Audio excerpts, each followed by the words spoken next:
Good evening. अब हम लोग कंटिन्यू करेंगे अपना नेक्स्ट टॉपिक जो है hormones in animals. So how are such chemical और hormonal means of information transmission used in animal.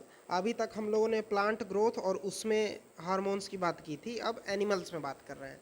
So what do some animals, for instance squirrel, experience when they are in a scary situation? These their bodies have to prepare for either fighting or running away. अब देखो यहाँ पे squirrel जब scary situation में है तो उसके body को लड़ने या भागने से पहले जो बॉडी के अंदर एक डर सा पैदा हो जाएगा, तो उस चीज़ की बात की जा रही है अब यहाँ पे कि there body have to prepare for either fighting, या फिर हिम्मत जुटा के लड़ो। तो इसके लिए क्या चेंजेस आएगा बॉडी में और किस कारण से आएगा, तो वो हमें देखना है।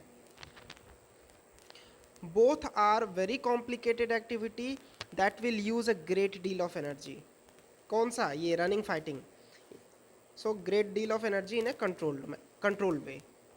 Many different tissue types will be used and their activities integrated together in these action. However, two alternate activities, ये fighting या running, ये भी different है. So here is a situation in which some common preparation can be usefully made in the body. These preparations should ideally make it easier to do either activity in near future. And how would this be achieved? इसका क्या मतलब? एक squirrel वो डरावने situation में आ गई, अब उसको लड़ना है या भागना है, ये सोचना है, डिसाइड करना है, लेकिन उससे पहले बॉडी में कुछ चेंजेस आएगा और वो चेंजेस ऐसा आएगा जो कि लड़ने या भागने दोनों में मदद करेगा। अब जैसे देखो, हम लोग खड़े हैं, सामने आ गया सांप, अब सांप आएगा तो हमें डर लगेगा, हार्ट बीट बढ़ेगा, हम लोग अपना हाथ पैर एकदम से थोड़ा सा टाइट कर लेंगे और फिर अगर भागना होगा तो फिर घूम के जल्दी से भाग जाएंगे। तो देखो क्या किया हमने, भागे, लेकिन उससे पहले बॉडी में कुछ चेंजेस आया। अब वो बॉडी में क्यों चेंजेस आया? वो बॉडी में जो चेंजेस आया उसने हमें भागने के लिए थोड़ा मदद किया। तो वही चीज़ पढ़ रहे हैं कि if the body design in the squirrel relied only on electrical impulse, कि भाई जब ये इम्पल्स आएगा तो एक्ट होगा, तो electrical impulse via nerve cell, तो इसमें तो क्या है, रेंज ऑफ टिश्यू जो है, the range of tissue instructed to prepare for the coming activity would be limited. ठीक है, क्योंकि वो तो जहाँ जहाँ पे टिश्यू सिग्नल भेजे, ये नर्व सिग्नल भेजेगा, वहाँ वहाँ पे वो एक्ट करेगा। लेकिन ऑन द अदर हैंड अगर एक केमिकल सिग्नल सेंड होता तो उसका जो पहुँच है वो ज़्यादा नंबर ऑफ सेल्स पे होता है, और वो and it provide a wide ranging changes that are needed. This is done in many animal. ठीक है, जैसे हमने अपना एग्जांपल बताया, including human being, using a hormone called adrenaline that is secreted from the adrenal gland. तो अब जैसे हमारे अंदर भी कुछ चेंजेस आएगा, और एक एग्जांपल दिया गया है एड्रिनलिन का और एड्रिनल ग्लैंड का. ये ग्लैंड जो कि ये हार्मोन को सिक्रीट करता है. तो अब देखो, adrenaline is secreted directly into the blood and carried to different parts of body. तो अब ये हार्मोन जो है ये सिक्रीट हुआ, एड्रिनल ग्लैंड है और वो ग्लैंड एक हार्मोन सिक्रीट करता है एड्रिनलिन, और वो डायरेक्टली ब्लड में जा रहा है. अब द टारगेट ऑर्गन और the specific tissue on which it act, ये क्या है, heart. As a result, heart beat faster, resulting in supply of more oxygen to muscles. अब क्या होगा यहाँ पे, the blood to the digestive system and skin is reduced due to contraction of muscle, and this divert blood to our skeletal muscle. तो ये जो hormone release हुआ blood में ग्लैंड के द्वारा, इसने क्या क्या चेंजेस लाए बॉडी में. हार्ट बीट बढ़ा, कहीं से ब्लड कम किया और कहीं पे ब्लड ज़्यादा किया जाके. तो ये सब चीज़ें हो रही है ना. जो बॉडी को प्रिपेयर करती है आगे का एक्शन लेने के लिए. So the breathing rate also increases because of the contraction of the diaphragm and rib muscle.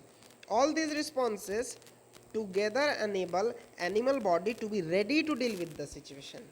ठीक है, तो अगर सिर्फ हम इलेक्ट्रिकल इम्पल्स पे ही डिपेंडेंट रहते तो उसका रीच बहुत कम है.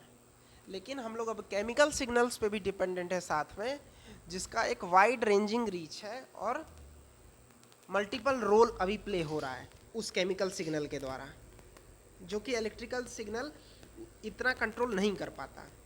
अब अगर मान लो इलेक्ट्रिकल सिग्नल हर जगह जाता तो पहले हार्ट को एक मैसेज जाता कि तुम हार्ट बीट बढ़ाओ, फिर हर एक मसल के हर जगह पे, तो वहाँ हर एक मसल के हर एक पॉइंट पे तो है ही नहीं ना, उतना सिग्नल कहाँ जाएगा जब नेटवर्क ही नहीं है, तो नर्व सेल ही नहीं है, तो न्यूरल नेटवर्क नहीं है. तो सच एनिमल हार्मोन, तो इसलिए तो केमिकल्स की बात हो रही थी हर जगह पे. ये समझो इस चीज़ को कि केमिकल्स और हार्मोन्स का जो रोल है that are also equally important. आगे बढ़ते हैं.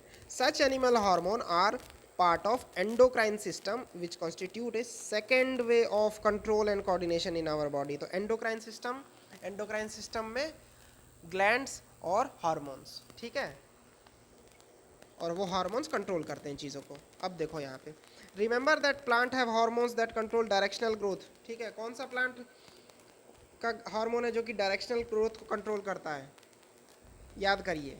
What function do animal hormone perform. हमने कभी देखा है कि कोई एनिमल जो है वो डायरेक्शनल ग्रोथ, क्या पता लाइट की तरफ ग्रोथ कर रहा हो कोई एनिमल, ऐसा देखा है हमने? नहीं.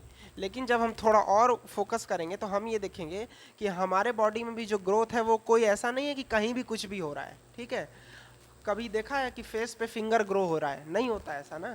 तो ये सब चीज़ें भी हमारे यहाँ पे हार्मोन्स के थ्रू कंट्रोल्ड होती हैं. So, but if we think about a bit more, it will become evident that even in animal body, growth happens in a carefully controlled places.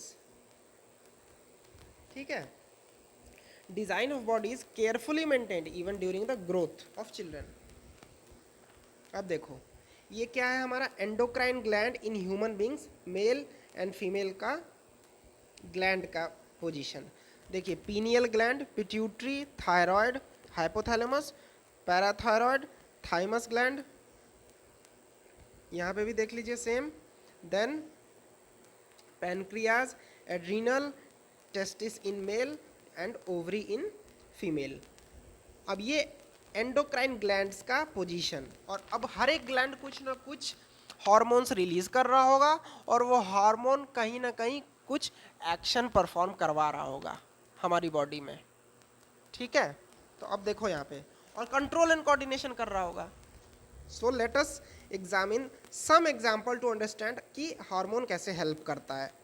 अब जैसे देखो आयोडीन नमक जो अभी हम लोग देखते हैं कि आयोडाइज सॉल्ट जो हम लोग खाते हैं, तो आयोडीन की क्यों ज़रूरत है? Iodine is necessary for thyroid gland. Thyroid gland कहाँ है देख लीजिए एक बार.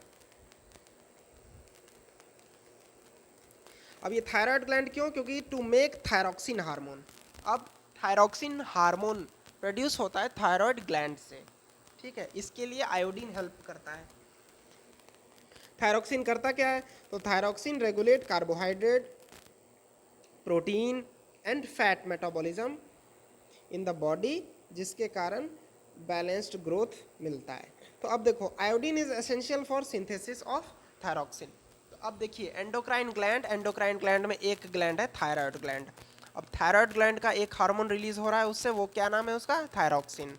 और थायरॉक्सिन जो है वो आयोडीन की मदद से बन रहा है. Iodine is necessary for thyroid gland to make thyroxine hormone.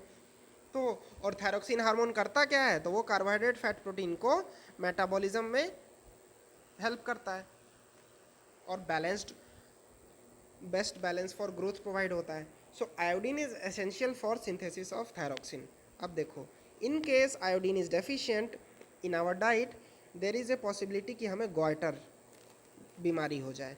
And one of the symptom in this disease is swollen neck. Can you correlate with the position of thyroid gland with this? तो ठीक है, वहीं पे है thyroid. Sometime we come across people who are either very short या फिर बहुत tall. So have you ever wondered कि ऐसा क्यों?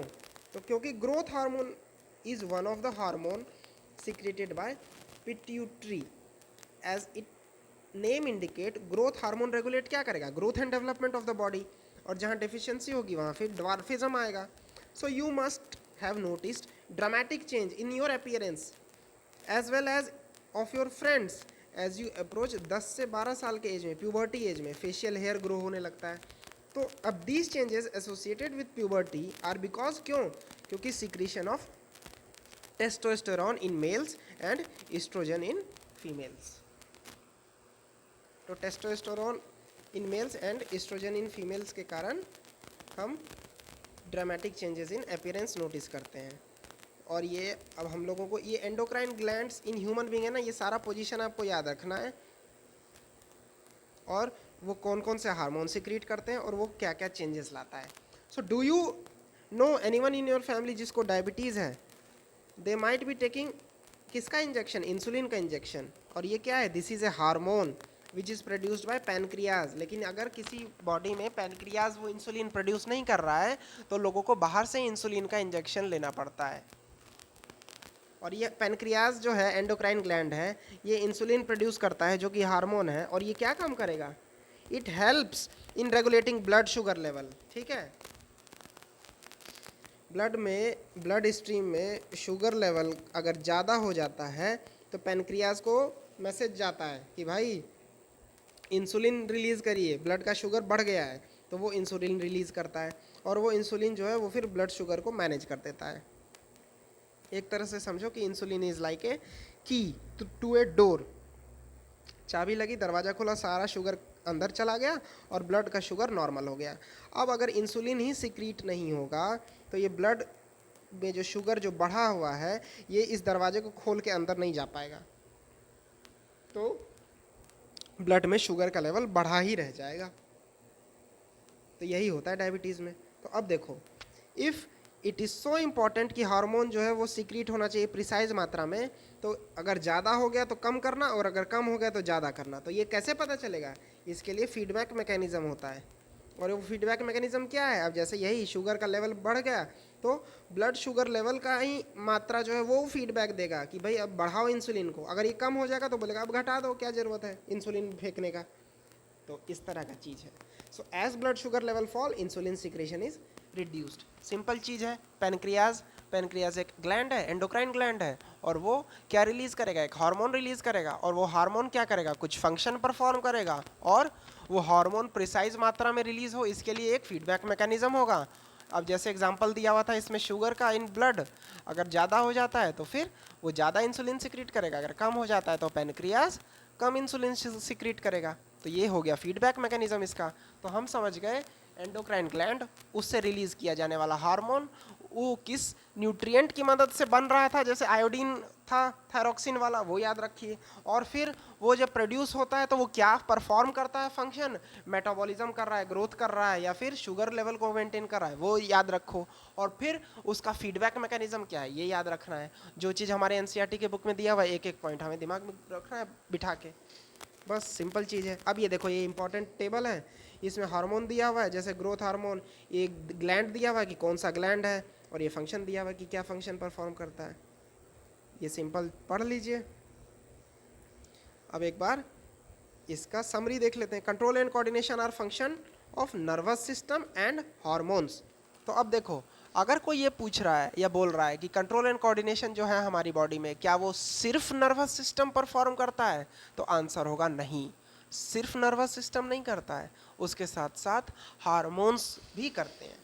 Now the response of the nervous system can be classified as reflex, voluntary और इनवॉलेंट्री। ठीक है, nervous system uses electrical impulse और nervous system get information from sense organ and chemical coordination is seen in both plant and animal. अब ऐसा नहीं कि chemical coordination जो होगा वो सिर्फ प्लांट में होगा, वो एनिमल में भी होता है। अब now hormone produced in one part of the organism move to other to achieve the desired effect. ठीक है, तो ये याद रखिएगा, ऐसा नहीं कि हार्मोन जहाँ प्रोड्यूस होगा वहीं इफेक्ट होगा। और एक फीडबैक मैकेनिज्म चाहिए होता है रेगुलेट करने के लिए एक्शन ऑफ हार्मोन। तो इतने तक पढ़ लिया हम लोग। अब मुझे आप सबसे नोट्स कैसे बनाओगे, तो अभी तक डिस्कस किया हूँ। सब टॉपिक लिखो, सब टॉपिक के बाद अब देखो पैराग्राफ वाइज जाना है। इस सब टॉपिक में कुछ पैराग्राफ होगा, उस हर पैराग्राफ का कुछ सेंट्रल आइडिया होगा, कुछ उसमें फैक्ट्स दिया होगा जो याद करने के लिए है, और उसके बाद आप आगे बढ़ते रहेंगे। तो एक लिखिए सब टॉपिक, उसके बाद पहले पैराग्राफ का आइडिया, दूसरे पैराग्राफ का आइडिया, पहले पैराग्राफ का फैक्ट्स, दूसरे पैराग्राफ का फैक्ट्स, फिर नया सब टॉपिक, फिर नए सब टॉपिक का नया पैराग्राफ का आइडिया। तो इस तरह से मेरे को नोट्स चाहिए। नोट्स में लेकिन आप हर एक सब टॉपिक के बाद एक सेंट्रल आइडिया करके एक बॉक्स बनाओगे, और उस सेंट्रल आइडिया के बाद नीचे में वो सेंट्रल आइडिया को समझाएंगे। उसमें आप फिगर इनकॉर्पोरेट करो, एरो बनाओ, सर्कल बनाओ कि ये ग्लैंड ये ऐसा फंक्शन परफॉर्म करेगा, ये एंडोक्राइन ग्लैंड ये इस तरह से करेगा। तो इस चीज़ से आप प्रॉपर एक नोट्स बनाइए और सबमिट करिए। मैसेज में भी दिया जाएगा कि ग्रुप में सबमिट करना है ये लेक्चर सुनने के बाद। तो कंट्रोल एंड कोऑर्डिनेशन चैप्टर जो है ये आज ख़त्म, और अब इसका नोट सबमिट करना शुरू करिए। सब लोग जब नोट सबमिट करेंगे तो एक टेस्ट भी होगा।